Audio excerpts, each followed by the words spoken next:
저는 올해로 딱 50살이 되는 여자입니다. 슬하에 딸이 하나 있어요. 25년 전에 저보다 6살이 많은 남편과 만나 결혼을 하고 외동딸을 하나 낳았고 결혼한 지 11년 차가 되고 딸이 10살이 되던 해에 남편을 사별했습니다. 제가 태어나서 자란 동네에 저랑 동갑내기 여자인 친구가 있었어요. 그 아이와 저는 정말 절친한 사이였죠. 종종 걔네 집에 놀러 가곤 했었는데 그때마다 절친의 친오빠와 절친 오빠의 친구가 집에서 함께 놀고 그랬었거든요. 남편은 절친 오빠의 친구였습니다. 어렸을 적부터 자연스럽게 얼굴을 트면서 지내다가 제가 성년이 되면서 우리는 사랑에 빠지게 되었어요. 남편은 참 좋은 사람이었습니다. 그 시절에 드물게 가부장적이지도 않았고 애처가였죠. 딸이라고 하나 있는 것을 어찌나 그리 이뻐라 하는지 정말 가족밖에 모르는 바보라고 해도 무방할 정도로 좋은 사람이었습니다. 딸은 자기 아빠를 어찌나 좋아하고 잘 따랐는지 몰라요. 아빠가 퇴근하고 집으로 돌아오면 주겠다고 그 좋아하는 간식도 반으로 잘라서 휴지에 감싸서 보관해뒀다가 아빠가 집에 돌아오면 입에 먹여주곤 했었죠.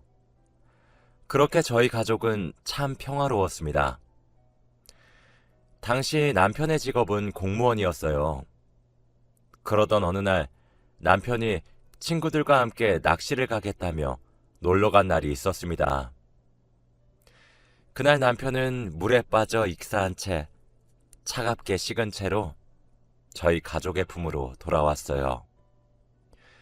처음엔 믿기지 않더라고요. 불과 전날까지만 해도 매운탕에 넣을 물고기들을 꼭 잡아오겠다고 딸아이와 새끼손가락을 걸고 집을 나섰던 양반이 차갑게 식은 채로 돌아온다는 것이 말이죠. 그렇게 우리는 하루아침에 남편이자 아이의 아빠를 잃었습니다. 장례식을 치르는 동안 무슨 정신으로 살았는지 모르겠더라고요. 제 허리까지밖에 오지 않는 딸아이가 검은색 상복을 입은 모습을 보면서 얼마나 오열했는지 모릅니다. 기절과 정신차림의 반복이 끝나고 남편을 보냈어요. 저와 남편은 태어났던 동네에서 쭉 계속해서 살아왔기 때문에 동네 사람들을 대부분 다 알고 있습니다. 그런데 큰 일을 겪으신 분들은 공감하실 거예요. 제가 너무 힘이 들고 힘에 부치는 일을 겪고 있을 때 힘내라는 위로의 말이 얼마나 위선적이고 어줍잖은 말로 들리는지 말이죠. 딸아이를 집에 혼자 둘 수 없어 함께 손을 잡고 장을 보러 나가는 그 짧은 사이에도 동네 사람들한테는 제가 이미 남편을 잃고 혼자 자식 키우는 과부가 되어 있어서 손가락질도 받았고 수군거림도 받았고 필요하지 않았던 동정의 눈길도 받아야만 했습니다. 딸아이는 어떻고요? 하루는 울면서 집으로 들어왔는데 우는 이유를 아무리 물어도 도통 말해주질 않더라고요. 왜 우냐고 엄하게 다그치니 말을 겨우 내뱉는데 학교에서 글쎄 아빠 없는 불쌍한 아이라고 손가락질을 당했다고 했습니다. 저는 곧바로 눈이 뒤집혀서 학교에 달려가서 선생님께 화를 냈어요. 선생님은 아이들의 수가 많기도 해서 자신이 자세히 살피지 못해 죄송하다고 사과만 하시더라고요. 맞아요. 하나하나 살피지 못하는 것은 어찌 보면 당연한 일인걸요. 하지만 저는 그때 평생을 살았던 이 동네를 떠나기로 결심했습니다. 딸아이는 아직도 자신의 아빠를 그리워하며 아빠와 함께 읽었던 책이 바스라질까 싶어 조심스럽게 펼쳐보고 있는데 이 동네에서 더 살면 아이에게 그리움만 증폭시킬 것만 같았어요. 그렇게 이사를 떠났습니다. 이사를 떠나면서 그 동네 사람들과 연락도 끊었습니다. 저희 부모님을 제외하고 말이죠. 제 예상이 맞아떨어졌고 아이는 한층 자신의 아빠와의 이별을 더 잘 받아들이게 되었어요. 그렇게 혼자 살게 된 지 3년이 되던 어느 여름날, 제가 살고 있는 동네에서 낯익은 실루엣이 보이더라고요. 그 사람은 앞에 말한 동네 절친의 오빠이자 제 남편과 친구인 사람이었습니다. 사실 친구네는 제가 성인이 되기도 전에 동네를 떠나고 소식이 끊겨 아무도 소식을 모르고 지냈었거든요. 그래서 그 오빠도 저희 남편과 제가 올린 결혼식에도 남편을 떠나보낸 장례식에도 오지도 못했었어요. 우연히 만난 오빠가 반가워 제가 먼저 아는 체를 했어요. 못 본 사이에 오빠에게도 아이가 생겼더라고요. 제잘 이야기를 하다 저희 집에 오빠를 초대해 밥을 같이 먹기로 했죠. 오빠에게 전 언제 결혼까지 해서 애까지 낳았어? 오빠, 왜 날 초대 안 한 거야? 하니 오빠는 그냥 뭐 그렇게 됐다 하며 말을 돌렸어요. 저는 희진이는 잘 살아? 정말 우연이다. 이렇게 오빠를 만날 줄이야. 나 정말 꿈에도 몰랐어. 라고 친구의 안부를 물었죠. 그러다 듣게 되었습니다. 친구는 그 사이 결혼도 했고 이혼도 했대요. 그리고 우울증을 견디지 못하고 스스로 목숨을 끊었다고 하더라고요. 저는 이야기를 듣고 할 말을 잃었습니다. 오빠는 그런 절 보고 너도 결혼했니? 아이가 몇 살이야? 라고 묻더라고요. 전 제 남편이 사실 오빠의 친한 친구였다는 사실과 몇 년 전 낚시를 하러 가겠다고 하다가 불의의 사고로 물에 빠져 먼저 죽었다는 사실 등등을 털어놓았습니다. 오빠는 저보고 너도 참 고생이 많았겠구나 하며 저를 안아서 토닥토닥 등을 두드려 주더라고요. 이때까지 제게 고생이 많았겠다고 하며 위로를 건넨 사람들은 아주 많았지만 다 위선으로 느껴졌었는데 남편의 절친이자 제 절친의 오빠인 사람이 제게 건네는 위로는 그 누구의 위로보다 더 마음에 와닿았습니다. 그러면서 사는 얘기를 한참 주고받았어요. 오빠도 딸아이를 하나 키우고 있었는데 제 딸아이와 같은 나이라는 것도 알게 되었고 얘기를 하다가 오빠에게 아내가 없다는 사실을 알게 되었죠. 딸을 혼자 키우고 있고 아까 말을 돌렸기 때문에 전 스스로 괜한 걸 물어봤네. 이혼했을 줄 몰랐는데 하고 넘겼어요. 오랜만에 만난 반가운 사람이었습니다. 이야기를 하는데 시간이 가는 줄도 모르겠더라고요. 오빠의 집 주소를 들었는데 저희 집과 골목 하나 정도 떨어져 있는 수준으로 너무 가까이 있더라고요. 저는 딸아이와 집을 나서는 오빠를 붙잡고 보자기를 꺼내 이것저것 통에 담아서 질끈 싸주며 반찬들을 지어주었습니다. 괜찮다고 사양하는 오빠에게 딸아이 먹으라고 주는 거야. 오빠만 먹으라고 주는 게 아니라 같이 먹어. 알았지? 하며 우스갯소리를 던지기도 했죠. 오빠를 배웅하는데 오빠의 딸아이가 아줌마, 저 내일 또 와서 친구랑 놀아도 돼요? 라고 하더라고요. 저는 언제 그렇게 많이 친해졌니?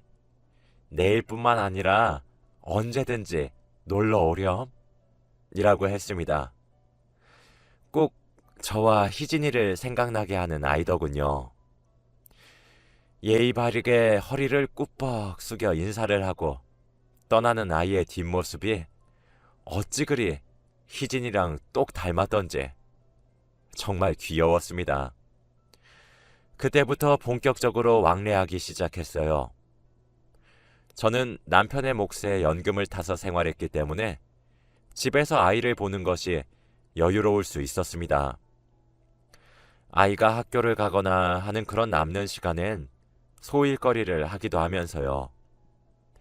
오빠는 매일 나가 돈을 벌어야 해서 아이를 혼자 두더라고요.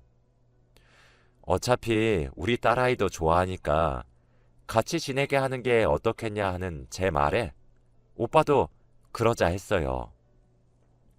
우리 딸아이도 오빠를 삼촌이라고 부르며 잘 따르고 오빠네 딸아이도 제게 이모라고 부르며 잘 따랐거든요. 그렇게 10년의 시간이 흘렀습니다. 제게 또 다른 딸이 되어준 아이와 제 딸은 어느새 24살 어엿한 숙녀가 되어 대학교를 졸업하고 취업에 성공했어요. 두 딸은 어렸을 때부터 그렇게 서로 좋아 죽고 못 살더니 대학교도 같은 곳으로 진학해서 함께 지내더라고요. 정말 쌍둥이 반쪽처럼 말이에요. 둘을 보고 있으면 세상을 등지고 떠났다던 희진이가 참 많이 생각났습니다. 그러던 작년 겨울날이었어요. 그날따라 몸이 으슬으슬 춥고 떨리고 열도 나고 그러더라고요. 딸아이가 출근을 하면서 제 걱정을 많이 했지만 괜찮다, 약을 먹으면 금방 괜찮아질 거다 하며 억지로 출근을 시켜줬습니다. 급하게 해열제도 복용하고 따뜻하게 몸을 데우면서 한숨 자야지 하고 깜빡 잠들었죠. 근데 눈을 떠보니 익숙한 제 방 천장이 아닌 새하얀 병원의 천장이 절 반기고 있더라고요. 꿈뻑꿈뻑 눈을 뜨며 상황을 판단하고 있는데 옆에 오빠가 앉아 있었습니다. 오빠를 부르니 이제 일어났어? 라고 하더라고요. 오빠에게 자초지종을 들으니 제가 고열에 시달리다가 집에서 그만 정신을 잃었다고 했습니다. 제 딸은 출근을 하면서 오빠에게 삼촌, 나중에 퇴근하고 저희 집 좀 가줘요. 엄마가 아파서 걱정이 돼서요. 오늘 퇴근이 늦을 것 같아서 라고 연락을 했다고 합니다. 마침 오빠는 그날 일찍 퇴근을 해서 저희 집을 왔는데 아무리 초인종을 누르고 문을 쿵쿵 두드리면서 제 이름을 불러도 인기척이 없자 딸아이에게 비밀번호를 물어서 누른 뒤에 들어가 보니 방에 제가 이불을 덮고 쓰러져 있었다고 하더라고요. 그 길로 병원으로 실려왔고 그 이후로 오빠가 제 옆을 지켰던 거였습니다. 병원에서는 몸이 너무 허약해졌고 검사도 이것저것 받아봐야 한다고 이틀 정도 입원을 권유했어요. 그 사이 오빠네 딸도 제 병문안을 왔더라고요. 제 딸아이가 오빠와 함께 제가 먹을 거리를 사러 갔고 오빠네 딸아이가 옆에서 제 말동무를 해줬는데 제게 그러더군요. 이모야, 이제 이모가 내 엄마도 같이 해주면 안 되나? 라고 말이에요. 처음엔 그 말에 너무 놀라서 마시던 물을 뿜었어요. 캑캑거리면서 뭐라는 거야 너? 하니까 아니 내가 우리 아빠를 좀 아는데 우리 아빠 아무리 봐도 이모야 엄청 좋아한다. 둘이 사랑하는 거 아니었나? 그냥 이모야 말고 내 엄마 해주면 안 돼? 라며 귀엽게 웃더라고요. 제가 어이없다는 듯이 뭘 보고 그렇게 느꼈어? 말도 안 되는 소리 하고 있어, 정말. 콩할 만한 게. 하며 장난스럽게 머리를 쥐어박았죠. 그랬더니 아니다. 아니, 우리 아빠 그렇게 횡설수설하고 소리 지르는 모습 내가 진짜 처음 봤다니까. 나 회사에서 아빠 전화 듣고 얼마나 놀랬는지 아나? 그니까 회사 마치자마자 부랴부랴 이모야 얼굴 보러 왔지. 나는 진짜 이모야 뭐 깔딱깔딱 숨이라도 넘어가는 줄 알았다. 아까 간호사 언니한테 이모야 병실 어딘지 물어보면서 들었는데 아빠가 응급실에서 빨리 이모야 눈 뜨게 만들라고 난동도 피웠대. 내가 아팠을 때나 그러지. 우리 아빠가 어디 가서 그렇게 큰 소리 치면서 난동 피울 사람이가. 평소에도 말 몇 마디 하지도 않는데. 진짜 내가 보기엔 우리 아빠 이모야 좋아한대도. 이모야는 우리 아빠 어떤데? 그냥 둘이 결혼하면 안 돼? 라고 했습니다. 일단 그 자리에서는 쓸데없는 소리 할 거면 빨리 가. 이모 피곤해. 하고 침대에 누웠어요. 그런데 오빠네 딸아이 말이 믿기지 않더라고요. 오빠는 뼛속까지 경상도 남자라서 무뚝뚝하고 그래요. 평소에 말도 없고 점잖아요. 큰 소리도 잘 안 내요. 그런 사람이 제가 쓰러졌다고 큰 소리를 냈다니 어디 믿겨야 말이죠. 그러다 저는 진짜 잠에 빠져들었습니다. 선잠에 빠졌던 터라 소리가 들리긴 했었는데 아이들을 내보내는 오빠의 목소리도 들리더라고요. 아이들을 보내고 난 뒤 오빠가 제 머리를 살살 쓰다듬으면서 아프지 좀 마라.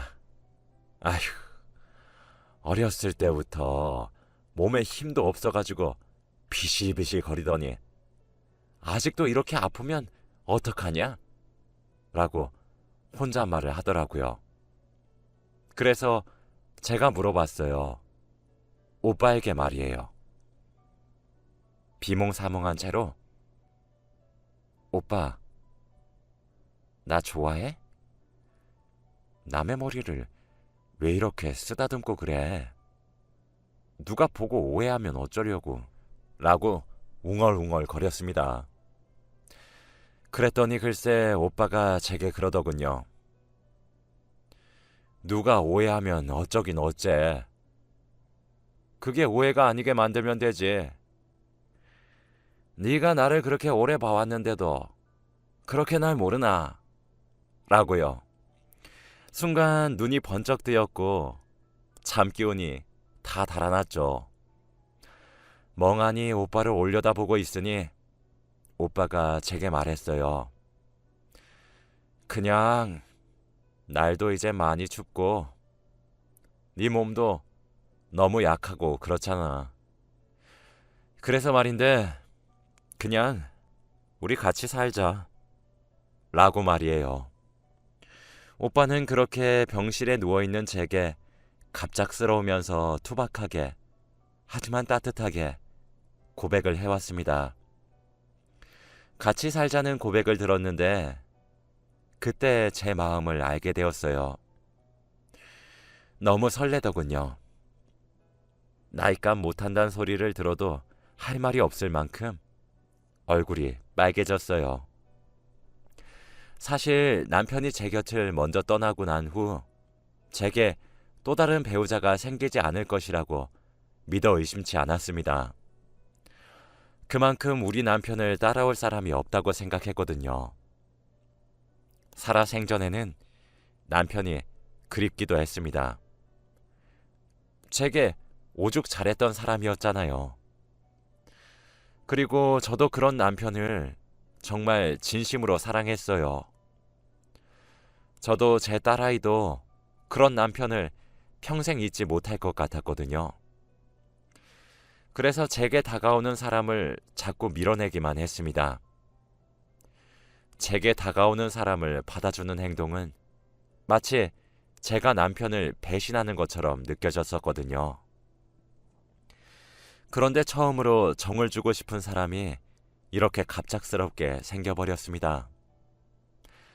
먼저 떠난 남편에겐 정말 너무 미안한 일이지만 하늘에 있는 남편이 허락만 해준다면 남은 여생을 맡기고 싶은 사람이죠. 이젠 저도 많이 지치고 늙긴 했는지 그 마음을 밀어내기보다는 받아들이고 함께 살고 싶어졌어요. 서로 의지하면서 말이죠. 그래서 제가 제 마음을 눈치채지 못하고 있었던 거였습니다. 남편을 생각하는 마음이 제 진심을 가리고 있었던 거죠. 이 정도의 마음이었구나 하고 깨닫게 되기까지 참 오랜 시간이 걸렸을 텐데 그 시간을 꾹 참고 기다려준 오빠에게도 참 고맙고 그 용기를 칭찬해주고 싶네요. 전 미소를 환하게 지으며 고개를 끄덕였고 퇴원 후 오빠와 살림을 합치기로 하였습니다. 걱정했었는데 두 딸아이는 웃으면서 이럴 줄 알았어 하며 축하해 주더라고요. 이미 제게 또 다른 딸이었지만 진짜 딸이 2명이 되었어요. 살림을 합치고 혼인신고를 한 이후 오빠와 함께 죽은 남편의 묘지로 함께 찾아갔습니다. 남편에게 제 입으로 말해주고 싶었거든요. 이 오빠를 사랑하게 되었다고 말이에요. 그래서 미안하다고 하지만 축하해달라고 말이죠. 오빠도 남편에게 우리 정말 오랜 세월 만에 보는 건데 이렇게 보게 돼서 미안하다. 축하해줘라.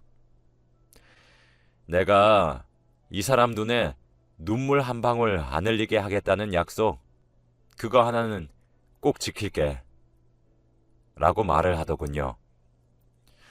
그렇게 사별한 남편에게 오빠를 보여주고 돌아오는 길에 오빠가 얘기했습니다. 사실 말하고 싶은 이야기가 하나 있어. 사실 우리 딸은 내 친딸이 아니야. 우리 희진이 딸이야. 원래 우리가 그 동네를 떠나게 되면서 희진이가 사고 쳐서 결혼을 했어. 그런데 결혼하고 난 뒤에도 남편이 계속 여자를 만나고 그렇게 방탕하게 살아가지고 희진이가 이혼을 했거든. 근데 사람들이 손가락질도 하고 동네 창피하게 만들지 말라고 화도 내고 그랬었나 봐. 그래서 잘못된 선택을 하게 된 거지. 그래놓고 이 나쁜 기집애가 자기 딸내미는 나한테 맡기겠다고 유서에 적어놨더라고. 그래서 그날부터 내 호적에 올렸고 내 딸이 된 거야. 나 초혼이야. 재혼이 아니라. 저번에 당신이 나한테 물었던 게 생각이 나서 그때 미처 말하지 못했고 이때까진 말하려고 했었는데 이미 너무 늦은 것 같아 차마 말을 못하겠더라고. 속에서 미안해 라고 했죠. 어쩐지 볼 때마다 희진이를 너무 닮았다 했더니 괜찮아. 희진이 딸도 내 딸이나 마찬가지니까 라고 대답하고 말았습니다. 그렇게 우린 네 식구가 되었어요. 오빠와 한 침대에 누워 잠을 청한 첫날 정말 신기하게도 꿈에 제 남편이 나왔습니다. 남편은 말없이 웃음을 지어주더라고요. 마치 축하한다는 듯 말이에요. 그렇게 목숨을 잃고 세상에 저랑 딸만 두고 가버리고 제발 꿈에서라도 만나게 해달라 그렇게 빌었을 땐 코빼기도 비추지 않아 놓고서는 참 당신도 당신답다 싶었습니다. 신기한 것은 다음날 제가 오빠에게 그 꿈 이야기를 해주면서 이야기를 했더니 오빠도 같은 꿈을 꿨다고 하더라고요. 꿈은 저와 살짝 달랐지만요. 오빠는 꿈에 남편이 나와서 제 눈에 눈물 나면 지옥에 보내버리겠다고 웃으면서 잔소리를 했다고 합니다. 저는 참 복 많은 여자인 것 같아요. 두 남자의 이런 절절한 사랑을 받을 수 있으니 말이에요. 다 늙어서 신혼을 보낸다는 말이 참 우습긴 한데 정말 깨가 쏟아지도록 요즘 너무 행복하게 지내고 있습니다. 무뚝뚝하기만 한 사람인 줄 알았는데 오빠도 팔불출 같을 때가 종종 있더라고요. 오죽하면 두 딸아이는 그런 모습을 보면 아휴 하며 한숨을 내쉬고 방에 쏙 들어가 버립니다. 자식들 보는 앞에서 민망할 때가 종종 있어요. 그래도 지금은 너무 행복하네요. 제 사연은 여기까지입니다. 들어주셔서